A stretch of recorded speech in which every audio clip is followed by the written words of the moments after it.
Hello class 9, good morning. कैसे हो आप सब? आई थिंक सब कुछ बढ़िया होगा। और क्लास 9 के लिए हम लोग आज क्वाड्रिलेटरल स्टार्ट करने वाले हैं। बहुत सारे स्टूडेंट ने कमेंट किया था कि सर क्वाड्रिलेटरल में परेशानी हो रही है। देखो, एक सिंपल सी बात है कि परेशानी तभी होगी जब तुम किसी भी टॉपिक के बेसिक्स को नहीं जानोगे। अगर नहीं जानोगे तो परेशानी, चाहे तुम पूरा उसको 10 बार पढ़ लो, परेशानी रह जाएगी। तो आज स्पेशली वीडियो उन लोगों के लिए है जिन लोग जो लोग फर्स्ट टाइम पढ़ रहे हैं क्वाड्रिलेटरल को और जिन्हें क्वाड्रिलेटरल में परेशानी है। वीडियो पूरा देखना। स्पेशली आपके लिए मैंने जितने भी बेसिक कंसेप्ट थे, ठीक है, पूरा क्वाड्रिलेटरल का कंसेप्ट हमने एक ही वीडियो में डाल दिया है। थोड़ा वीडियो लंबा हो सकता है, लेकिन आपको बहुत ही ज्यादा फायदा मिलेगा इस वीडियो को देखने के बाद। क्वाड्रिलेटरल में बहुत सारे डाउट्स क्लियर हो जाएंगे, ठीक है। तो स्पेशली आपके लिए डेडिकेटेड वीडियो है ये, उन लोगों के लिए जिन्हें प्रॉब्लम हुई है और जिन्हें प्रॉब्लम नहीं होना चाहिए उनके लिए। शुरुआत करते हैं सबसे पहले कि क्वाड्रिलेटरल क्या होता है, ठीक है। छोटी मोटी बातों से शुरुआत करेंगे। आप टेंशन मत लेना कि सर ये सब तो जानते हैं ऑलरेडी। भाई एक एक स्टेप करके जानेंगे तो हर चीज समझ में आएगा, इसलिए मेरे हिसाब से आप हर चीज जानो। जैसे पहली बात करें, क्वाड्रिलेटरल क्या होता है ये हम लोग जानते हैं ऑलरेडी, बताने की जरूरत नहीं है कि एक close figure made up of 4 sides is a quadrilateral, ठीक है। 4 साइड से मिलके जो बना होता है उसी को हम लोग क्वाड्रिलेटरल बोलते हैं। नेमली हम लोग उसको ABCD करके नाम लिख देते हैं, कुछ भी लिख सकते हैं, A B C और D। तो एक पहला कंसेप्ट सबसे पहले आप यहां पे समझो कि जब भी क्वाड्रिलेटरल का नाम हम लोग लिखेंगे, ठीक है, तो साइक्लिक ऑर्डर में या तो ABCD या फिर उल्टा लिखो ABCD। ऐसा नहीं है कि AB यहां पे लिखा और CD हम यहां से लिख रहे हैं, ऐसा नहीं। जब भी लिखेंगे साइक्लिक ऑर्डर में ऐसे या फिर ऐसे। तो ये पहला कंसेप्ट था आपके लिए, जहां पे बहुत सारे बच्चे प्रॉब्लम उल्टा लिख देते हैं और उनको बाद में फिर आंसर नहीं मैच करता, उनका प्रूफ नहीं हो पाता। ये सारे प्रॉब्लम्स होती है, ठीक। दूसरे शब्द में आप इसको ऐसे एक्सप्लेन कर सकते हो क्वाड्रिलेटरल को। Quadrilateral has 4 sides and 4 angles. Quadrilateral में 4 साइड होता है। तो 4 साइड का मतलब कौन सा? आप जो देख रहे हो ये AB साइड हुआ। ये जो BC है ये BC एक साइड हुआ। ये जो CD है या DC जो भी कहो आप इसको, ये एक साइड हुआ। और जैसे AD, ये इसके 4 साइड्स हैं और 4 एंगल्स भी होते हैं। जैसे यहाँ पे ये एंगल A हो गया, ये एंगल B हो गया, ये एंगल C हो गया और ये एंगल D हो गया, ठीक है। तो ये आप समझ चुके हो। अब ये चीज काफी, जो भी मैं आपको बता रहा हूँ कंपोनेंट्स ऑफ क्वाड्रिलेटरल, ये बहुत ही ज्यादा इंपॉर्टेंट चीज है, ठीक है। और समझना बहुत जरूरी है आपके लिए, क्योंकि बार बार आपसे कहा जाएगा एडजेसेंट एंगल, ठीक है, अपोजिट एंगल, तो वहां पे कंफ्यूजन कि भाई मैं क्या लिखूं। अभी समझ लो इन सब बातों को, ठीक है। देखो, साइड्स की बात करेंगे। आपको मैंने बता दिया कि साइड कौन कौन सा, भाई AB BC BC और AD, ये सारे साइड्स हैं। तो साइड में आपका कौन सा आ जाएगा? AB। इसको आप AB को BA भी लिख सकते हो, BC CD और AD, ये 4 साइड्स हो गए, ठीक है। अब साइड के बाद एक बात आता है एडजेसेंट साइड। एडजेसेंट का मतलब क्या होता है पहले आप ये समझ लो, फिर सब कुछ समझ में आ जाएगा। एडजेसेंट का मतलब होता है बगल वाला, जो जस्ट बगल में बैठा हो।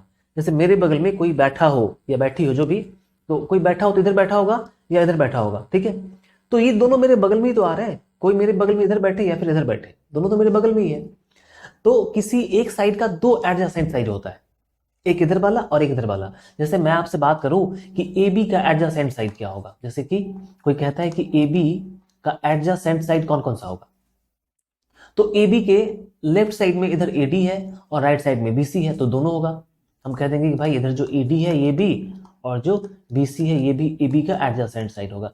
ऐसे ही कोई ये पूछ रहा है कि BC का एडजेसेंट साइड क्या होगा, तो BC के इस साइड में AB आ रहा है और BC के इस साइड में CD आ रहा है, तो कह देंगे हम लोग कि AB और CD इसका एडजेसेंट है।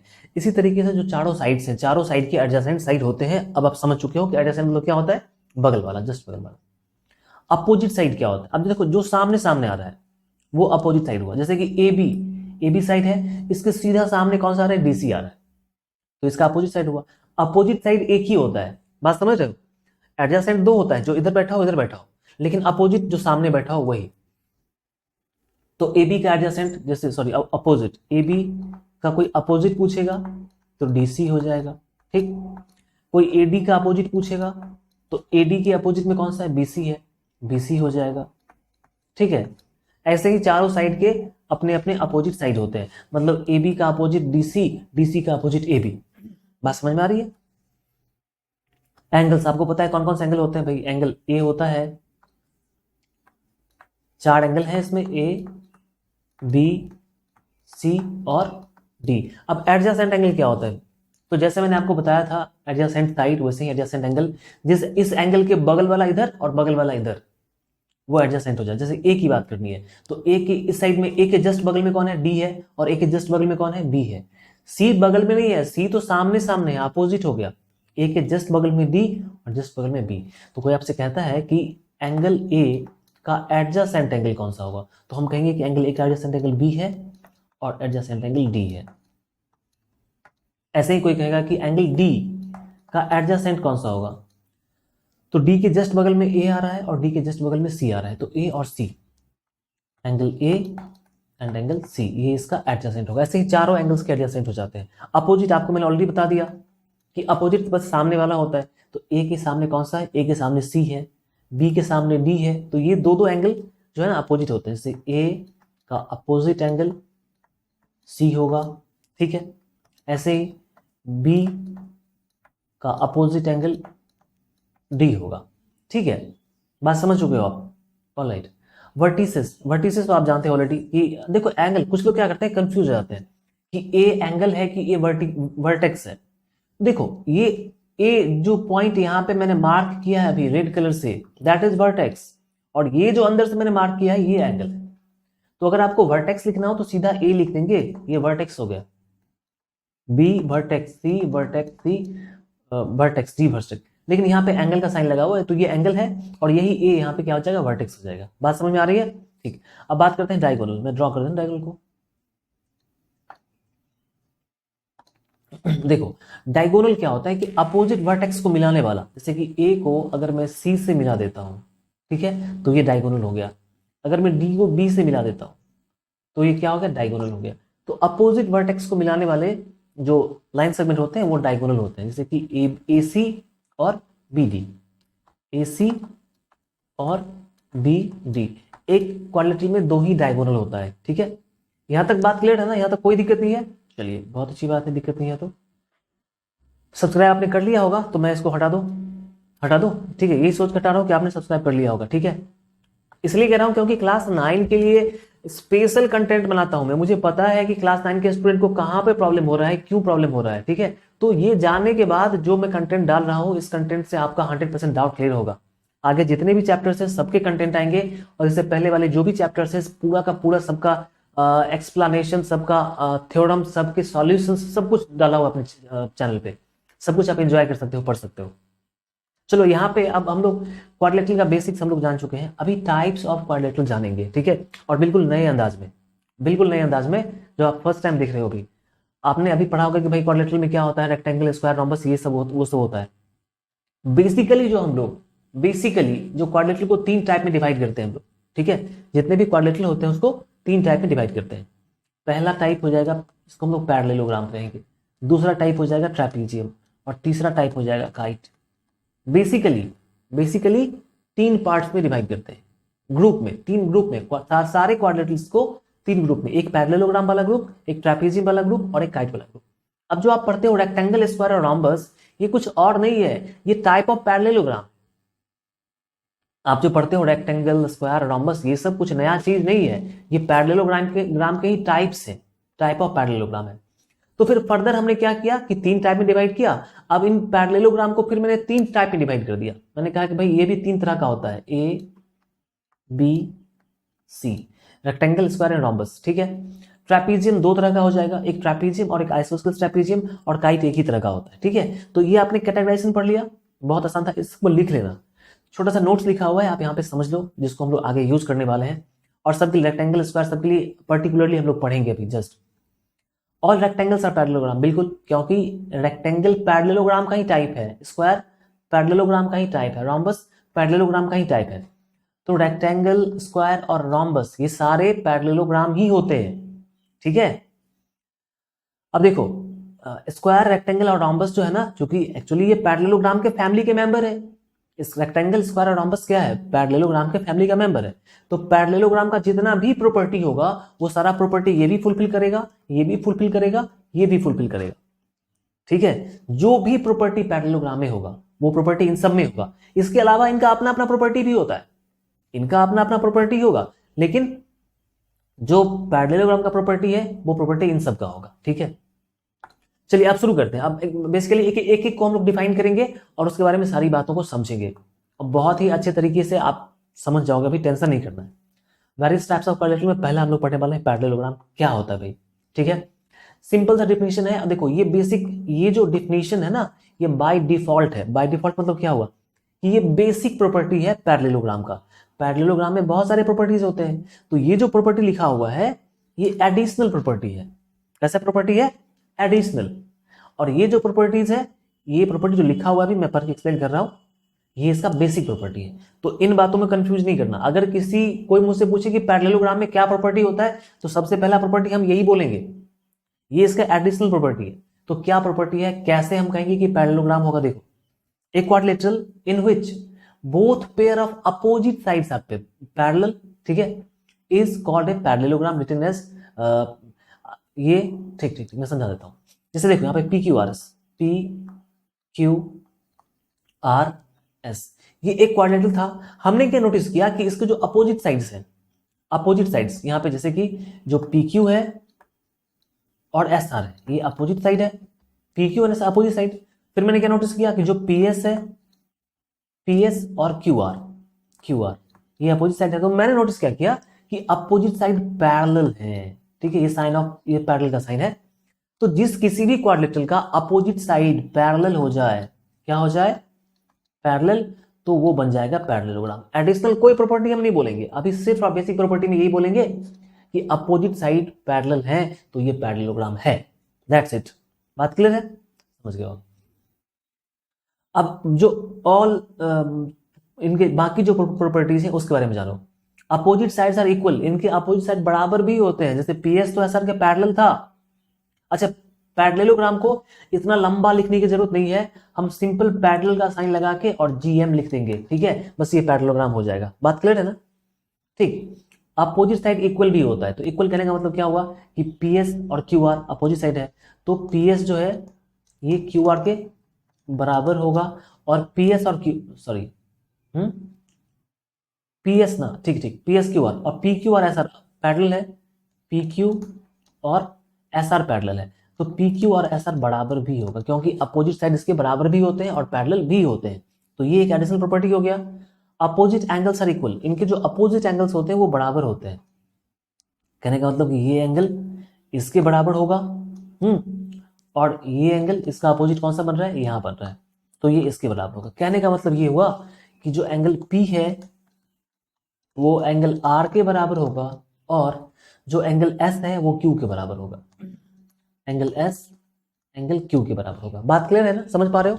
ये सारे एडिशनल प्रॉपर्टीज हैं, इन सबको प्रूफ करना पड़ेगा, आगे सारे थ्योरम्स बन जाएंगे। ये सब हर एक जो लाइन लिखा हुआ है ये थ्योरम बन जाएगा, आपको ये सबको प्रूफ करना पड़ेगा। मैं प्रूफ कर दूंगा उन सबको भी। Sum of any two adjacent angle is 180 degree. Any two adjacent, अभी मैंने पढ़ाया था आपको एडजेसेंट क्या होता है। किसी भी दो एडजेसेंट एंगल का सम जो होगा वो कितना होगा? 180। कोई दो ले लो तुम, तो P के एडजेसेंट S भी हो सकता है। कहने का मतलब कि एंगल P में अगर आप एंगल S को ऐड करोगे तो भी 180 हो जाएगा, और P के एडजेसेंट Q भी हो सकता है। P के बगल में S भी है और इधर Q भी है, तो अगर आप P में Q ऐड करोगे तो भी कितना हो जाएगा? 180। बात समझ में आ रही है? इन द सेम वे S का एडजेसेंट R है, तो S में अगर आप R को ऐड करोगे तो भी 180 हो जाएगा, R में Q को ऐड करोगे तो भी 180, Q में P को ऐड करोगे तो भी 180। मतलब एडजेसेंट वाले को तुम किसी दो को ऐड कर दो जो एडजेसेंट हो, तो उसका सम 180 हो जाएगा, ठीक है। ये बहुत अच्छा प्रॉपर्टी था और इसका बहुत ज्यादा यूज है। Diagonals bisect each other. देखो डायगोनल ना एक दूसरे को बाइसेक्ट करता है। कहने का मतलब क्या हुआ कि हमने डायगोनल यहाँ पे ड्रॉ किया, ये डायगोनल और ये डायगोनल ड्रॉ किया, और ये दोनों डायगोनल O पे काट रहे हैं एक दूसरे को, ठीक है। तो ये बाइसेक्ट कर रहे हैं एक दूसरे को। बाइसेक्ट मतलब क्या? दो बराबर पार्ट में एक दूसरे को बांट रहे हैं। कहने का मतलब जितना OP होगा उतना ही OR होगा, और जितना OS होगा उतना ही OQ होगा। बात समझ में आ रही है? तो यहां पे कहने का मतलब क्या हुआ कि आपके डायगोनल्स कौन कौन से हैं? आपके डायगोनल है PR एंड SQ, ये आपके डायगोनल्स है, ठीक है। और ये क्या कर रहा है? एक दूसरे को बांट रहा है। मतलब क्या कि जितना PO होगा उतना ही OR होगा यहां से, और जितना SO होगा उतना ही OQ होगा, और जितना SO होगा उतना ही QO या OQ, जो भी कर। ये प्रॉपर्टी था, ये प्रॉपर्टी पैरेललोग्राम का प्रॉपर्टी था। और इस प्रॉपर्टी को पैरेललोग्राम के जो तीन टाइप्स हैं, रेक्टेंगल, रोम्बस और स्क्वायर, ये तीनों इस प्रॉपर्टी को फुलफिल करेगा।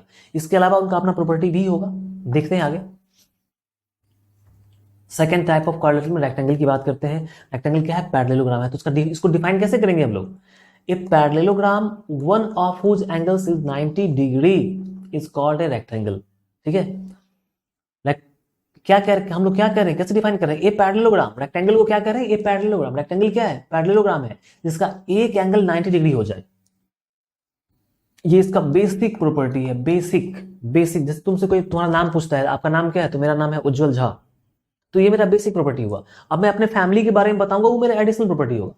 तो सिंपली क्वाड्रिलेटरल का जो बेसिक प्रॉपर्टी है कि क्वाड्रिलेटरल एक पैरेललोग्राम है जिसका एक एंगल 90 डिग्री का होगा। कहने का मतलब क्या कि ए बी सी और डी, आपका एबीसीडी क्या है? एक पैरेललोग्राम है और इसका एक एंगल 90 डिग्री का है। तो अगर कहने का मतलब क्या होता है कि अगर एक एंगल 90 हो गया तो उसके सारे एंगल ऑटोमेटिकली 90 हो जाएंगे।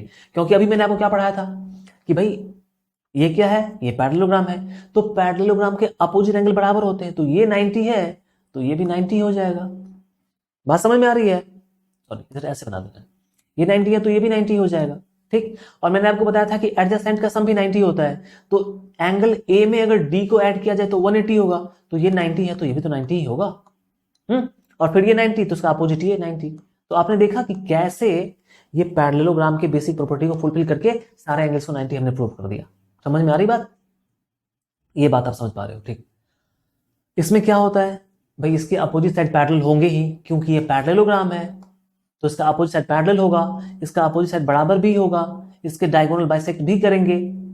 अब एडिशनल प्रॉपर्टी देखो, opposite sides are equal and parallel. ये आपको पता है कि इसका अपोजिट साइड मतलब एडी इसके अपोजिट है, बीसी के अपोजिट है, तो ये पैरेलल भी होगा बराबर भी होगा, एडी पैरेलल बीसी भी होगा। ठीक, इन द सेम वे आप कह सकते हो कि जो ए बी है और डी सी है, नहीं तो ए बी पैरेलल भी होगा डीसी का और ए बी बराबर भी होगा डीसी का। ये इसका बेसिक प्रॉपर्टी था। All angles are 90 degree. ये तो आपको पता है कि सारे एंगल्स 90 डिग्री हो जाएंगे, क्योंकि एक हमने बेसिक प्रॉपर्टी में एक ही बोला था, वन ऑफ उस एंगल, लेकिन जो इसका टोटल प्रॉपर्टी की बात करें तो उसमें सारे एंगल्स को 90 डिग्री हम लोग कहते हैं। Diagonals are equal. अब खास बात देखो, मैंने क्या कहा था पैरेललोग्राम में कि डायगोनल बराबर का मैंने चर्चा नहीं किया था। आप जरा सा देख लो, बैकअप करके देख लो, कोरिलेट कर लो। मैंने कहा था डायगोनल्स बाइसेक्ट ईच अदर, इसके अलावा मैंने और कुछ नहीं कहा था। इसके अलावा मैंने कुछ नहीं कहा था। लेकिन यहां पे मैं क्या कह रहा हूं कि डायगोनल आर इक्वल, इसके डायगोनल बराबर होते हैं। इस बात को ध्यान रखना कि AC और DB ये बराबर होंगे। ठीक है, तो यहां पे आप कह दो कि AC और BD ये बराबर होते हैं। और डायगोनल्स बाइसेक्ट ईच अदर, आपको मैंने बता दिया था कि ये प्रॉपर्टी पैरेललोग्राम में भी आप देख सकते हो। डायगोनल्स बाइसेक्ट ईच अदर, ये प्रॉपर्टी इसमें भी है और ये प्रॉपर्टी इसमें भी रहेगा। मतलब जितने टाइप ऑफ पढ़ेंगे ना पैरेललोग्राम, उसमें वो सारे प्रॉपर्टी रहेंगे ही। ये डाउट मैं आपका क्लियर करना चाहता था कि वो सारे प्रॉपर्टी सब में होंगे जो टाइप ऑफ पैरेललोग्राम्स है। ये बात समझ में आ रही है आपकी? चलिए आगे बढ़े, स्क्वायर की बात करें। स्क्वायर की बात करते हैं हम लोग। अच्छा, स्क्वायर देखो, फिर मैंने क्या कहा कि स्क्वायर क्या है? एक तरह का पैरेललोग्राम है। स्क्वायर एक तरह का पैरेललोग्राम है। तो मैंने क्या कहना अभी कि ए पैरेलल, शुरुआत हम लोग वहीं से कर रहे हैं, a parallelogram whose all sides are equal, जिसके सारे साइड्स बराबर हो। मतलब कहने का ये हुआ कि हमारा स्क्वायर जो है वो ABCD है, तो सारे साइड्स क्या होंगे? इसके बराबर होंगे। ठीक, सारे साइड्स इसके बराबर हो जाएंगे। All sides are equal and one of whose angles is 90 degree is called square. सारे साइड्स बराबर, एक ऐसा पैरेललोग्राम जिसके सारे साइड्स बराबर और जिसका एक एंगल 90। तो चूंकि जैसे कि ये पैरेललोग्राम हुआ और एक एंगल 90 हुआ तो सारे एंगल 90 हो जाएंगे। अभी मैंने आपको बताया था रेक्टेंगल के केस में कि अगर पैरेललोग्राम का एक एंगल 90 होता है तो सारे के सारे एंगल क्या हो जाएंगे? 90 हो जाएंगे। ठीक है, ए स्क्वायर इज दस ए रेक्टेंगल। आप समझना बात को, समझना बात को। मैंने प्रॉपर्टी क्या यूज कर लिया? ए स्क्वायर इज दस a rectangle having all sides equal. यहां पे जो स्क्वायर है वो एक तरह का रेक्टेंगल भी होता है। स्क्वायर क्या होता है? एक तरह का रेक्टेंगल भी होता है। स्क्वायर बेसिकली तो पैरेललोग्राम है, क्योंकि स्क्वायर जो है वो पैरेललोग्राम के फैमिली का है, लेकिन स्क्वायर रेक्टेंगल के प्रॉपर्टी को भी फुलफिल कर रहा है। स्क्वायर आपका रेक्टेंगल के प्रॉपर्टी को भी फुलफिल कर रहा है, तो हमारा स्क्वायर जो है ना वो एक तरह का रेक्टेंगल भी हो जाएगा। अब सर रेक्टेंगल का प्रॉपर्टी कैसे फुलफिल कर रहा है? तो रेक्टेंगल क्या कहता है? रेक्टेंगल क्या कहता है रेक्टेंगल कहता है कि ए पैरेललोग्राम, ठीक है, one of whose angles is 90 degree. आप देख रहे हो यहां पे जो आधा डिफिनीशन है ये डिफिनीशन रेक्टेंगल का है, और ये थोड़ा सा definition all sides are equal, ये इनका बेसिक प्रॉपर्टी है। तो एक्चुअली बात क्या थी कि स्क्वायर जो था वो रेक्टेंगल के प्रॉपर्टी को भी फुलफिल कर रहा है, तो भैया स्क्वायर आप तो रेक्टेंगल भी हो जाओगे, आप तो रेक्टेंगल भी कहलाओगे, है कि नहीं, यही बात है।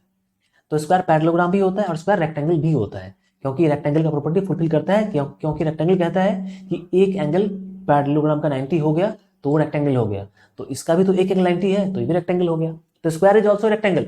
बात क्लियर? बोलते बोलते यार बहुत परेशान हो जाता हूं। आपको मजा आ रहा है क्या? मजा आ रहा है? साउंड जा रहा है साफ साफ? यार कुछ कमेंट करके बता दो यार, मजा नहीं आ रहा है मतलब, कुछ कमेंट कर दो, ठीक है। और सब्सक्राइब किया कि नहीं किया? सब्सक्राइब अभी तक नहीं किया? कमाल करते हो यार, मतलब कोई आदमी आपको इस तरीके से एक्सप्लेन कर रहा है, हर एक चीज आपके हर एक डाउट को समझ रहा है, और आप उस आदमी के लिए एक बटन नहीं दबा सकते, तो क्या कहना आपका, ठीक है। लेकिन कोई बात नहीं, मेरा काम पढ़ाना है, मैं पढ़ाऊंगा, ठीक है। बस क्या होता है कि सब्सक्राइबर्स को देख के थोड़ा सा मनोबल बढ़ता है, अच्छा इतने लोग मुझसे जुड़े हैं, वो मुझे मेरे पढ़ाने के तरीके को पसंद कर रहे हैं, तो ये थोड़ा अच्छा लगता है, और कोई बात नहीं है। चलिए देखते हैं प्रॉपर्टीज, देखिए इनका जो ये तो बेसिक प्रॉपर्टी था, अब इनका additional property, all sides are equal, आपको पता है यहाँ पे लिखा ही हुआ है ऑल साइड इक्वल, कहने का मतलब कि A B, B C, C D और ए डी ये बराबर होगा, ऑल एंगल्स आर 90 डिग्री, ये मैंने यहाँ पे कर ही दिया है, सारे एंगल 90 डिग्री हो जाएंगे। डायगोनल्स आर इक्वल, यहाँ पे डायगोनल बराबर होता है, ठीक, यहाँ पे डायगोनल, रेक्टेंगल का भी डायगोनल बराबर था, रेक्टेंगल का भी डायगोनल बराबर था, और इसका डायगोनल भी क्या होता है, बराबर होता है, ठीक। लेकिन एक खास बात होता है, इसमें पता है क्या खास बात होता है?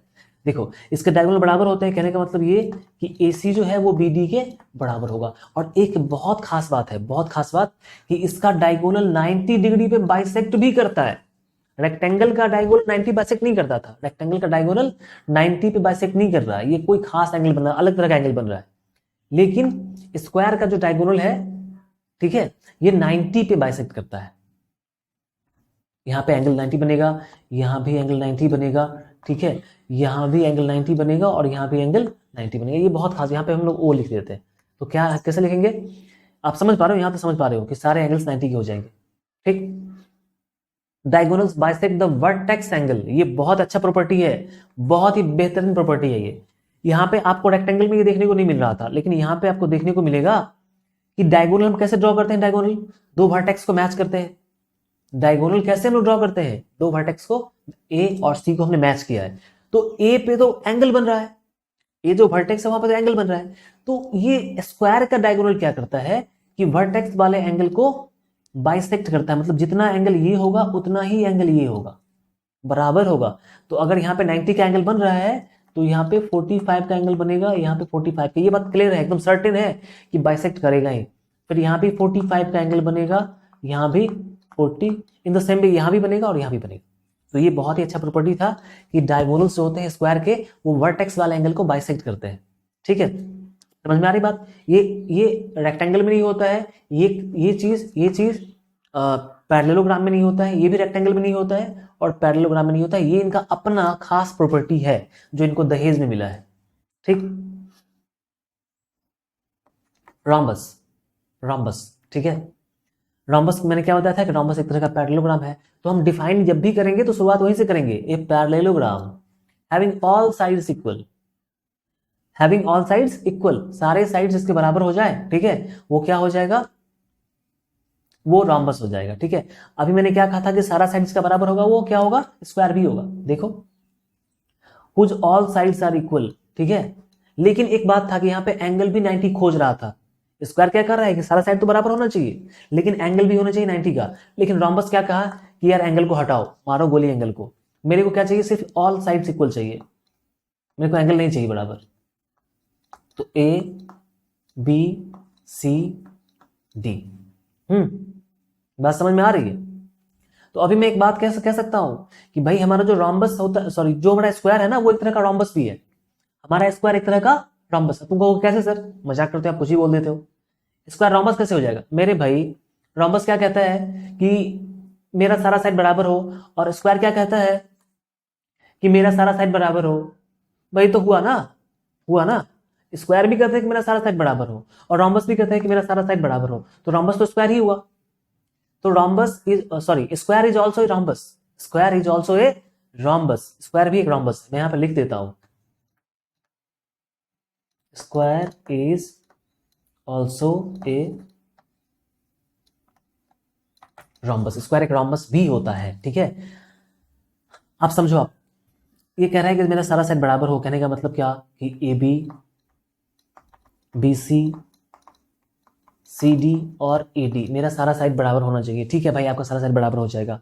अपोजिट एंगल्स आर इक्वल, तो चूंकि एक्चुअली ये पैरेललोग्राम है, तो पैरेललोग्राम के अपोजिट एंगल बराबर ही होते हैं, तो बराबर होगा ए और सी बराबर होगा, डी और बी बराबर होगा। तो कह दो, आप यहां पे लिख दो कि एंगल ए और एंगल सी बराबर होगा, फिर एंगल बी और एंगल डी बराबर होगा।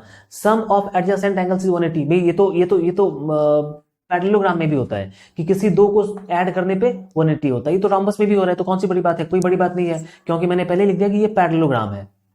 तो पैरेललोग्राम है तो ये सारे प्रॉपर्टी पैरेललोग्राम का ये फुलफिल होगा ही होगा। Diagonals bisect each other at, ये प्रॉपर्टी इनका अपना प्रॉपर्टी है। Diagonals bisect each other at right angles, इनके जो भी जो डायगोनल्स है ना भाई, ये भी राइट एंगल पे ही बाइसेक्ट करते हैं। कहने का मतलब ऐसे और ऐसे। तो ये जो काटता है ना, तो यहां पे जो एंगल बनता है वो 90 का एंगल बनता है। ये सिर्फ स्क्वायर में होता है और रॉम्बस में होता है, ध्यान रखना। डायगोनल जहां पे काटता है वहां पे 90 का एंगल किसमें बनता है? सिर्फ स्क्वायर में और रॉम्बस में, बाकी किसी में नहीं बनता है। तो ये इनका अपना प्रॉपर्टी हो गया कि इनके डायगोनल 90 पे बाइसेक्ट करते हैं। And diagonal bisect the vertex angle, ये स्क्वायर में भी होता है और यहां भी होगा कि वर्टेक्स एंगल को बाइसेक्ट करता है। ठीक है, कहने का मतलब क्या हुआ कि यहां वाला एंगल और यहां वाला एंगल बराबर होगा। ठीक, यहां वाला एंगल और यहां वाला एंगल बराबर होगा। अब यहाँ 45 नहीं लिखना, क्योंकि इनका एंगल फिक्स नहीं है। इनका एंगल 90 नहीं होता है कि हम उसको 45 कर देंगे, कुछ भी हो सकता है इनका एंगल, इसका एंगल कुछ भी हो सकता है, एनीथिंग। मतलब ये कि बराबर होगा, कहने का मतलब कि अगर यहाँ पे 40 डिग्री बन रहा है तो यहाँ भी 40 डिग्री ही बनेगा। ठीक है, और यहाँ भी 40 डिग्री बन रहा है तो यहाँ 40 डिग्री ही बनेगा। कहने का मतलब ये हुआ। ठीक है, ये एंगल फिक्स नहीं है, 40 फिक्स नहीं है, मतलब कहने का ये हुआ कि एंगल वर्टेक्स एंगल को बाइसेक्ट करता है तो करता है। ठीक, तो चूंकि अपोजिट एंगल बराबर होता है, ए और सी बराबर होता है, तो ये 40 तो ये भी 40। बात क्लियर? ये दो काफी इंपॉर्टेंट प्रॉपर्टी था रॉम्बस का। ये सारे थ्योरम्स आगे बन जाएंगे और इन सबको आपको प्रूफ करना पड़ेगा। काइट की बात करते हैं। काइट, काइट मतलब जानते हो ना, जो पतंग हम लोग उड़ाते हैं वही काइट हो गया। ठीक है, काइट का शेप भी आपने देखा होगा, ये बिल्कुल अलग तरह का क्वाड्रिलेटरल है। ठीक है, और ये एक ही तरह का, मेनली एक तरह का, इसमें कोई खास टाइप ऑफ नहीं होते, एक ही टाइप है इसके। एक क्वाड्रिलेटरल, मैंने क्या कहा? क्वाड्रिलेटरल मतलब ये पैरेललोग्राम नहीं है, ये क्वाड्रिलेटरल है। In which two pair of adjacent sides are equal and equal is known as kite. A quadrilateral in which two pair of adjacent sides are equal. देखो नाम मैं देता हूं उसका, A, B, C और D। आपका definition क्या कर रहा है कि दो पेयर, तो चार साइड है तो दो ही पेयर हुआ ना, तो दो पेयर जो एडजेसेंट साइड का दो पेयर, तो देखो एडजेसेंट भाई ए बी का एडजेसेंट ए डी ही होगा। अब ए बी का एडजेसेंट बी सी भी हो सकता है, लेकिन मैंने मेरे को क्या चाहिए? एक ही पेयर चाहिए। तो ए बी का एडजेसेंट हमने क्या लिया? ए डी लिया, और बी सी का एडजेसेंट मैंने सी डी लिया। तो ये दोनों बराबर होते हैं। काइट में यही खास बात है कि ए बी जो है ये ए डी के बराबर होगा, ठीक, और बी सी जो है वो सी डी के बराबर होगा। ये खास बात है कि इनके एडजेसेंट साइड दो पेयर बराबर होता है, ये इसके बराबर इसके बराबर। तो वन, ये इसका बेसिक प्रॉपर्टी था। अब एडिशनल प्रॉपर्टी देखो, one pair of opposite angle are equal. Opposite angle दो पेयर बनता है, आपको पता है अपोजिट एंगल दो पेयर बनता है, एक इसका अपोजिट ये बनेगा, और इसका अपोजिट ये बनेगा। ठीक है, तो ये एंगल इसके बराबर नहीं होता है, ये एंगल इसके बराबर नहीं है। मैंने क्या लिखा? वन पेयर, दो पेयर अपोजिट एंगल बन रहा है, लेकिन मैं क्या कर रहा हूं कि one pair of opposite angles are equal. तो अपोजिट एंगल का एक ही पेयर बराबर होता है, मतलब कह सकते हैं यहाँ पे कि बी और डी बराबर होगा। सिर्फ बी और डी बराबर होगा, यहाँ पे ए और सी बराबर नहीं होगा। सिर्फ एक ही पेयर बराबर, दूसरा पेयर बराबर नहीं होगा, तो नहीं होगा। बात क्लियर? ठीक। Longer diagonal bisect the smaller one at right angle, बहुत ही बेहतरीन प्रॉपर्टी है। लॉन्गर डायगोनल खींचते हैं जब भी आप काइट बनाओगे तो दो तरह का डायगोनल आएगा, एक डायगोनल लंबा आएगा, ठीक है, और एक डायगोनल छोटा आएगा। तो जो लॉन्गर डायगोनल होगा ना, जैसे कि AC लॉन्गर डायगोनल है और BC छोटा डायगोनल है, तो लॉन्गर डायगोनल छोटे वाले को बाइसेक्ट करता है, लॉन्गर छोटे वाले को स्मॉलर को बाइसेक्ट करता है। कहने का मतलब क्या होगा कि BO जो है ना, BO वो OD के बराबर होगा, ये वाला इसके बराबर हो जाएगा, ठीक है। ये वाला AO और OC बराबर नहीं होगा, AO OA और OC बराबर नहीं होगा, क्योंकि मैं क्या कह रहा हूं कि ये जो AC है ये बड़ा वाला डायगोनल है और BD छोटा वाला डायगोनल है, तो AC BD को बाइसेक्ट करेगा, BD AC को बाइसेक्ट नहीं करेगा। तो इस तरीके से OA और OC बराबर नहीं होगा, लेकिन BO और OD बराबर होगा। ये बात आप याद रखना, बहुत ही बेहतरीन प्रॉपर्टी है। और दूसरा बात कि किस पे, longer diagonal bisect the smaller one at right angle, यहां पे राइट एंगल ही बनेगा मेरे भाई, राइट एंगल पे बाइसेक्ट करेगा, ये बात ध्यान में रखना, ठीक है। ये बात राइट एंगल पे बाइसेक्ट करता है, बात क्लियर है? Okay, longer diagonal bisect the vertex angle. ओ, एक खास बात और है यहाँ पे, कि जो लॉन्गर डायगोनल है ये वर्टेक्स एंगल को बाइसेक्ट करता है। मतलब क्या, ये लॉन्गर डायगोनल कहां पे मिल रहा है, A पे और C पे मिल रहा है, मतलब A और C वर्टेक्स हुआ, लॉन्गर डायगोनल का वर्टेक्स क्या हुआ, A और C, तो ये इस वर्टेक्स को बाइसेक्ट करेगा, ठीक। मतलब यहाँ पे एंगल X बन रहा है तो यहाँ भी एंगल X बनेगा, यहाँ एंगल Y बन रहा है तो यहाँ भी एंगल Y बनेगा। कहने का मतलब यही हुआ, छोटा वाला बाइसेक्ट नहीं करता है, छोटा वाला वर्टेक्स एंगल को बाइसेक्ट नहीं करता है, लेकिन बड़ा वाला वर्टेक्स एंगल को बाइसेक्ट करता है, बड़ा डायगोनल। तो ये सारे प्रॉपर्टीज है ना काफी इंपॉर्टेंट, ये प्रॉपर्टीज आपके बुक में भी नहीं मिलेंगे, जो ये प्रॉपर्टी सारा मेरा लिखा हुआ है, मैंने खुद से लिखा है और स्पेशली आपके लिए, ताकि आप इसको नोट्स बना के रख सको, इसको लंबे समय तक याद रख सको। अंतिम, ट्रैपेजियम, ठीक है। ट्रैपेजियम भाई सिंपल क्वाड्रिलेटरल है, ये पैरेललोग्राम नहीं है। तो शुरुआत कहां से करेंगे, एक quadrilateral having one pair of opposite sides parallel is called A trapezium. एक क्वाड्रिलेटरल है, ABC और D, ABCD क्या है, एक क्वाड्रिलेटरल है, सिंपल क्वाड्रिलेटरल, जिसमें खास बात क्या है, one pair of opposite sides, ठीक है। अपोजिट साइड कौन सा, AB, ठीक है, AB और DC, AB और DC ये अपोजिट साइड हो गया। फिर दूसरा कौन साइड हुआ, AD और BC, ये भी अपोजिट साइड हुआ। तो हमने क्या कहा कि वन पेयर, एक ही पेयर जो है वो पैरेलल होना चाहिए, तो यहाँ पे AB और DC पैरेलल है, ठीक है, ये पैरेलल होना चाहिए। ये मैं ये नहीं कह रहा हूं कि दोनों पेयर पैरेलल नहीं हो सकता है, मैंने कभी ये नहीं, यहाँ पे ये नहीं लिखा हुआ है कि दोनों पेयर पैरेलल नहीं हो सकता है, ये AD BC के पैरेलल भी हो सकता है। लेकिन कहने का मतलब ये हुआ, ये सिर्फ इतना कह रहा है कि हमको सिर्फ एक जो है ना, एक पेयर मेरे को पैरेलल चाहिए, एक पेयर साइड क्या चाहिए, पैरेलल चाहिए। तो एक पेयर साइड पैरेलल हो गया, ABDC के पैरेलल हो गया, ठीक। आप इस बात को समझ चुके हो, तो उसको ट्रैपेजियम बोलते हैं। अब इसका प्रॉपर्टी देख लो भाई, प्रॉपर्टी देख लो, ज्यादा प्रॉपर्टी खास नहीं है इसका, प्रॉपर्टी सिंपल सा प्रॉपर्टी है कि sum of pair of angles, sum of pair of angles, ठीक है, touching the non parallel side, sum of pair of angle touching the non parallel side. देखो अब मैंने कहा कि AB और DC पैरेलल है, तो ये AD और BC नॉन पैरेलल हो गया, नॉन पैरेलल हो गया। तो नॉन पैरेलल साइड को टच करने वाला, मतलब AD साइड हमारा नॉन पैरेलल है, तो इसको टच कर कौन करता है, A और D टच कर रहा है। तो अगर आप A और D को ऐड करोगे तो 180 होगा, 180 होगा। फिर ऐसे ही BC जो था ये हमारा दो नॉन पैरेलल, AD और BC दोनों नॉन पैरेलल साइड्स हैं, तो AD को टच करने वाला एंगल A और D, BC को टच करने वाला एंगल B और C। तो अगर तुम B और C को भी ऐड करोगे तो भी 180 होगा, ये भी 180 होगा। अब तुम A और B को ऐड करो तो 180 नहीं होगा, नो, जरूरी नहीं है कि होगा। अगर तुम ऐसा सोच रहे हो कि अगर हम A और B को भी ऐड करें तो भी 180 आ जाए, तो ऐसा नहीं हो सकता है, ठीक है। बात समझ में आ रही है, कुछ केस में हो सकता है लेकिन ऐसा जनरली नहीं होता है। सिर्फ कौन सा 180 होगा, जो साइड्स नॉन पैरेलल है उन साइड को टच करने वाला जो पेयर ऑफ एंगल्स है, जैसे कि A और D पेयर हो गया, B और C पेयर हो गया, तो इनका सम 180 होगा। बस एक खास प्रॉपर्टी था इसमें ट्रैपेजियम में। अब आइसोस्केलेस ट्रैपेजियम, ट्रैपेजियम का ही एक खास तरह का ट्रैपेजियम होता है, ठीक है, जिसको आइसोस्केलेस ट्रैपेजियम बोलते हैं। तो क्या चीज है, ऐसे पढ़ो बात को, बोलते बोलते मेरी आवाज यार बैठ गई, साउंड आपको जा रहा है साफ साफ। चलो वीडियो आपका 34 मिनट का हो चुका है, ज्यादा लंबा फिर भी नहीं है, इतना कुछ समझ रहे हो फिर भी आपको वीडियो लंबा छोटा चाहिए, कैसे पॉसिबल है? इतना कुछ समझ रहे हो आप, ये सारी बेसिक प्रॉपर्टीज आपका क्लियर हो रहा है, आप चाहते हो कि वीडियो मेरा 10 मिनट में खत्म हो जाए। ये बेवकूफों वाली सोच है। ये बेवकूफ लोग जो होते हैं ना, जो बच्चे कामचोर होते हैं, ठीक है, जिनको पढ़ने से कोई मतलब नहीं है, जो सिर्फ नाम का पढ़ रहे हैं कि बस मैंने 9th कर लिया, मैंने 10th कर लिया, उनके लिए वो 10 मिनट का वीडियो मुबारक हो। ठीक है, मेरे को पढ़ाना है, कम बच्चे ही देखें, लेकिन जो देखें वो अच्छे बच्चे देखें। मेरे को शौक नहीं है कि मेरा ऑडियंस इतना सारा ऑडियंस हो जाए, फालतू बच्चे, फालतू स्टूडेंट्स मेरे को नहीं चाहिए, जिनको पढ़ने में मन ही नहीं लग रहा है। ठीक है, आप लोगों के लिए बैठ के मैं ये सारा कंसेप्ट बनाता हूं ताकि बच्चों को अच्छे से सिखा सकूं, उनको अच्छे से समझ में आ जाए, ज्यादा उनको परेशानी ना हो। ठीक है, ये आप लोग के लिए स्पेशली मैं ये काम करता हूं। चलिए अब देखते हैं आइसोसेलेस ट्रेपेजियम क्या होता है।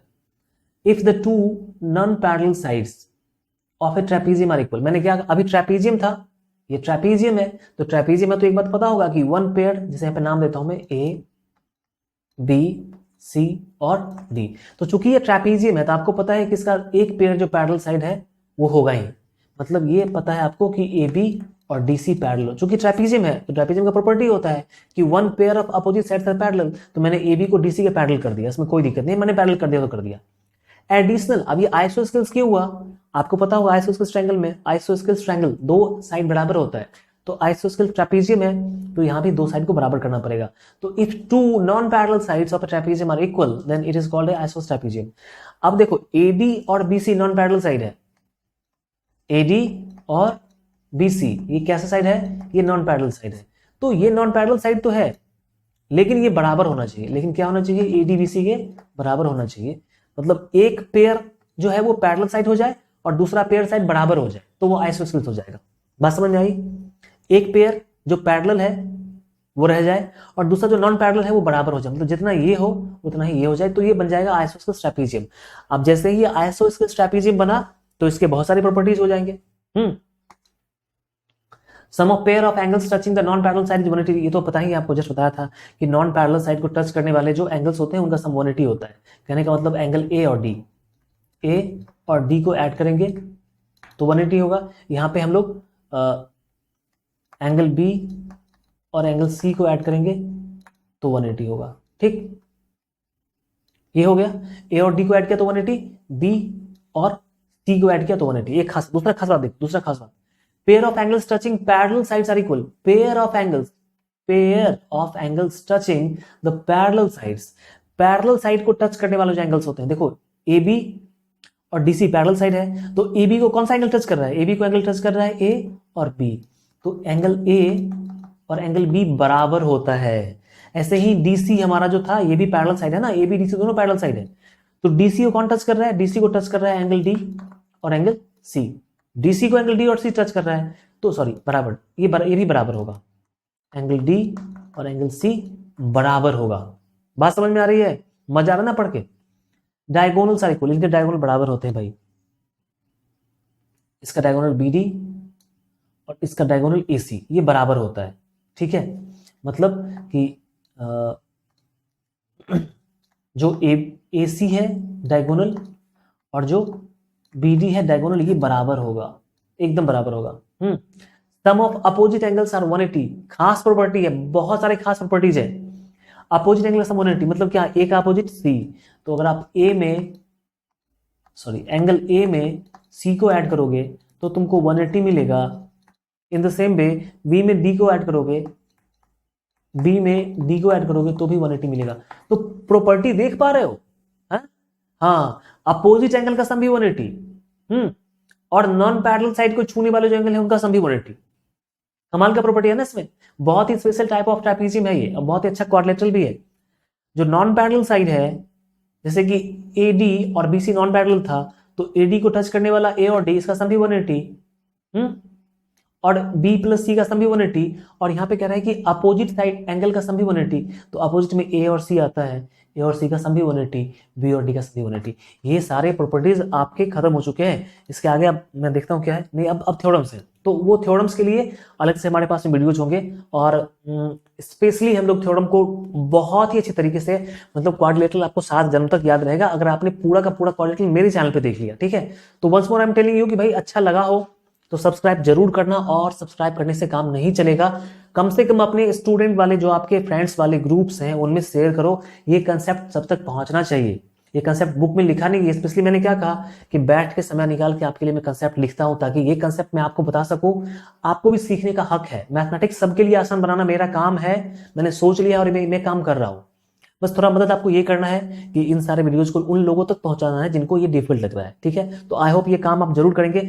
मिलते हैं फिर नेक्स्ट वीडियो में, तब तक बाय एंड टेक केयर। पढ़ते रहिए, खुश रहिए, मस्त रहिए। मेरी तरफ से बेस्ट ऑफ लक।